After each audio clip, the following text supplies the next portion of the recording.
यही नहीं, अभी और सुनिए। अगर राम भजन में सुख मिलता तो आपके माननीय मुख्यमंत्री जी जो मठ मंदिर छोड़ के संसद की तरफ नहीं भागते भैया, कुर्सी के चक्कर में नहीं पड़ते, अगर भजन में ही सुख होता। जो भजन करने वाले लोग हैं, जो मठाधीश बने बैठे हैं, वो संसद की ओर भाग रहे हैं, कुर्सी के चक्कर में पड़े, माया के चक्कर में पड़े। और आपको उपदेश दिया जाता है कि मन लगाओ फकीरी में, भजन करो, भजन में बड़ा सुख मिलता है। मेरे भैया, इसलिए इन चीजों पर आप लोग विचार करें कि भाई अगर हमें सुख शांति चाहिए तो उसके लिए हम कर्म करें, मेहनत करें, परिश्रम करें, आगे बढ़ें। और जो लोग स्वर्ग नरक के जाल में उलझे हुए हैं कि भाई भजन नहीं करेंगे, दान दक्षिणा नहीं देंगे, सत्संग में नहीं जाएंगे, तो हमको स्वर्ग कैसे मिलेगा? यही तो यहाँ पर इतने लोग बैठे हैं, हम जानना चाहते हैं कितने लोग स्वर्ग जाना चाहते हैं? हाथ उठाओ जरा। कौन कौन स्वर्ग जाना चाहता है? हाथ उठाओ। ये भैया लोग जाना चाहते हैं। जाओगे? अभी जाओगे? कब जाओगे?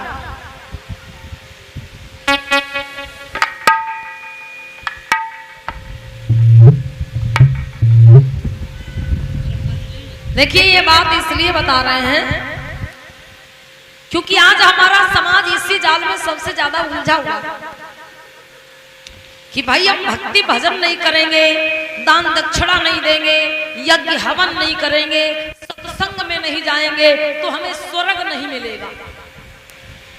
तो बताइए भाई, कितने लोग स्वर्ग जाएंगे?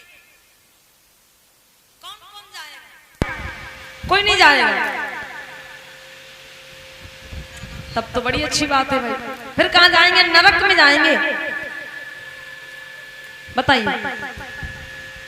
देखिए, स्वर्ग नरक के जाल में जो लोग उलझे हुए हैं, स्वर्ग के लालच में आप अपनी धन संपत्ति लुटा रहे हैं, उनसे हम इतना ही कहना चाहेंगे मेरे भैया कि स्वर्ग नरक जो कुछ भी है, इसी जीवन में, इसी धरती पर ही है। बाकी इधर उधर आकाश में, पाताल में, इधर उधर कहीं कुछ भी नहीं। ठीक? और रही बात स्वर्ग जाने की, तो मरने के बाद में हर आदमी स्वर्गीय ही होता है, नरकीय कोई होता ही नहीं।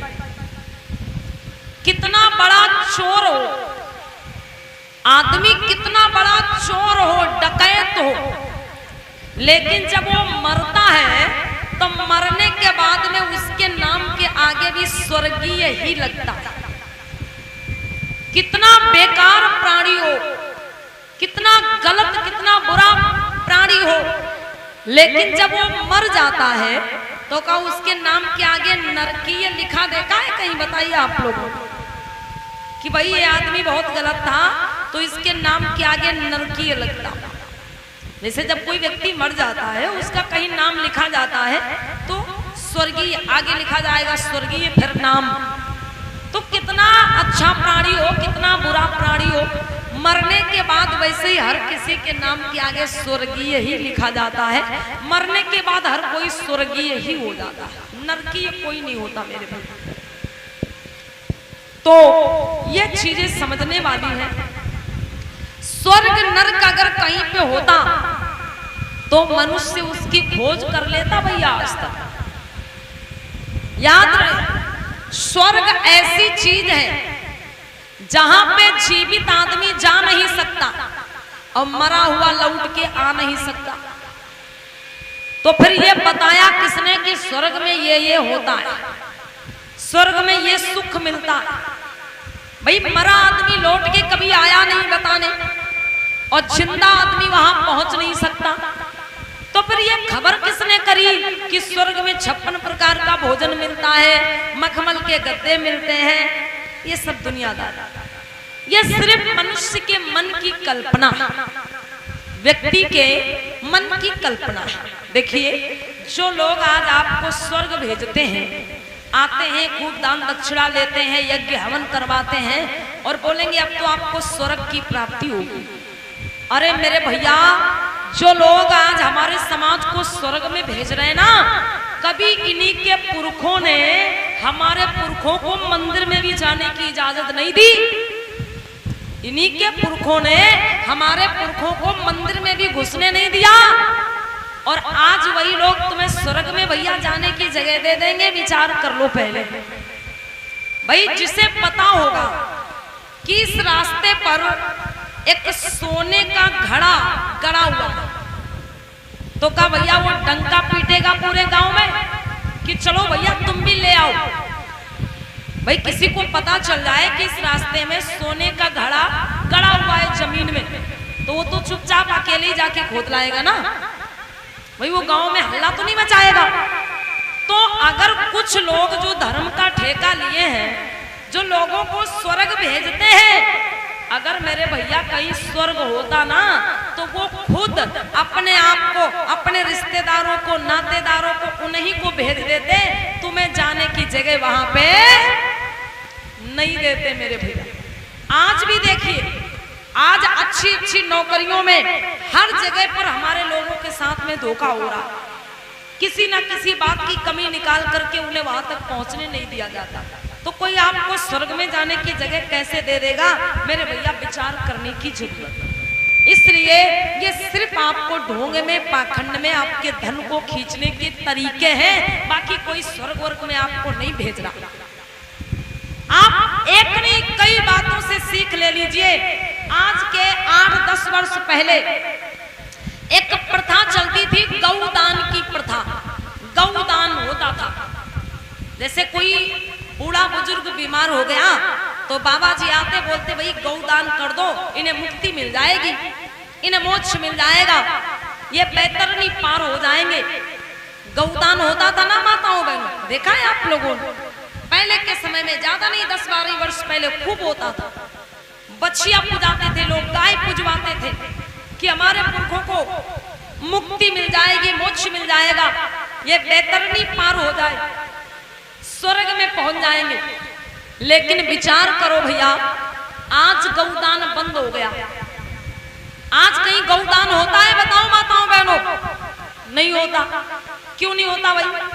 दुनिया वही है, लोग वही हैं, लोग मरते वैसे, जन्म वैसे लेते, तो फिर ये स्वर्ग भेजने का तरीका बंद क्यों हो गया भाई? वही लोग पहले बताते थे कि गौदान कराने से तुम्हारे पुरखों को मुक्ति मिल जाएगी, मोक्ष मिल जाएगा। लेकिन आज तो गौदान होता नहीं है, तो अब मुक्ति मोक्ष कैसे मिलती है भाई? गौदान बंद हो गया। क्यों मेरे भैया? क्योंकि अब गायों की कोई कीमत नहीं रही। आप भैंस दान करो, पैसा दान करो, तुरंत हो जाएगा, लेकिन गौदान बंद, क्योंकि अब गायों की कोई कीमत रही। तो ये सारी चीजें हैं, इन पर आप खुद विचार करें कि कैसे हमको मूर्ख बनाया जा रहा है और हम जानबूझ करके उसी जाल में उलझते चले जा रहे हैं। भाई कोई मंदिर हो जहां पर पैसा चढ़ता है, ठीक है, और अचानक से वहां पे भक्त पैसा चढ़ाना बंद कर दे, कोई पुजारी बैठेगा वहां पे? बताइए भाई, किसी मंदिर में खूब पैसा चढ़ता हो और भक्त वहां पे पैसा चढ़ाना बंद कर दे, सिर्फ फूल चढ़ाएं, कोई पुजारी वहां पे बैठेगा? नहीं बैठने वाला मेरे भैया। हमको आपको क्या बताया जाता है कि ऊपर वाले के सहारे सब छोड़ दो, ऊपर वाला सब देख रहा है, ऊपर वाला आपका बेड़ा पार करेगा। हमको आपको वही लोग बताते हैं कि ऊपर वाले के सहारे सब छोड़ दो, और वही लोग क्या करते हैं भैया? दिन भर जब मंदिर में पुजारी जी बैठते हैं और जब शाम होती है तो उस मंदिर में ताला लगा के आते हैं। क्यों ताला लगा के आते हैं? कि कोई भगवान की मूर्ति चुरा ना ले जाए। बहुत सी ऐसी घटनाएं होती हैं जिन मंदिरों में महंगी से महंगी मूर्तियां रखी होती वो चोरी हो जाती। भाई हमको आपको बताया जाता कि सब ऊपर वाले के सहारे छोड़ दो, लेकिन जब पुजारी जी मंदिर से बाहर निकलते हैं तो उसमें ताला जरूर लगा देते हैं कि कहीं कोई हमारे भगवान की मूर्ति चोरी न कर ले जाए। दान पात्र में ताला जरूर लगा देते हैं कि कोई ये धन निकाल ना ले जाए। तो भैया बताओ, जिनके लिए आप कहते हो कि ये हमारी रक्षा करेंगे, जब उन्हीं के घर में ताला पड़ रहा, ताला लगा कि उनकी सुरक्षा की जा रही है, तो आपकी कोई सुरक्षा कैसे करेगा? खुद विचार कर लो। तो ये सारी चीजें हैं, इन पर आप लोग समझे विचार करें और आडंबर पाखंड से बाहर निकले। प्रेम से बोलिए भगवान बुद्ध की। और एक चीज बता दें, हालांकि ये चीज हम पहले बता चुके हैं, लेकिन मेरे पास एक सूचना आई है।